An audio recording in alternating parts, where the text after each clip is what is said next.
What is going to be an issue, and already is this question of what we should do in response to our expectations about the effects of these tariffs. And that's a really tough question, tougher than usual. Usually we say, well, there's a tariff in place. What are the effects going to be? Here's what we should do.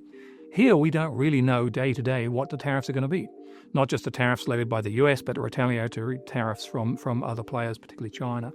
Hi, I'm Martin Richardson, and I have a long-term interest in commercial and trade policy. Looking at the US tariffs and the way they've changed dramatically and so on, it's been very hard to understand why they've been put in place. We've had a whole bunch of stories given to us by US administration. One said, we're trying to bring back production to the US. Well, to do that, you need long-term steady tariffs in order to make it worthwhile for companies to uproot from elsewhere and locate within the tariff wall of the US. And then we were told that they're also a negotiating tool. If they're a negotiating tool, then they're not going to be there for a long time. So it's just very hard to know from all these conflicting stories what to expect in the tariff behavior of the US. I think that a lot of people have been pointing out is that we've had a tariff war, global tariff wars before, and in particular in the 1930s when the US enacted something called the Smoot-Hawley tariff, which is actually is now the second biggest tariff increase in history. In that case, the retaliatory tariffs themselves were also across the board. And so we had this collapse in world trade because all countries were levying tariffs against all other countries.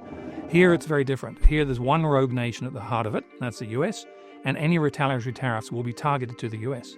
So I've actually seen simulations already that suggest in the long run Australia and New Zealand come out ahead on this whole war, because when China hits agricultural exports from the US, that opens up agricultural markets for Australia and China and so on.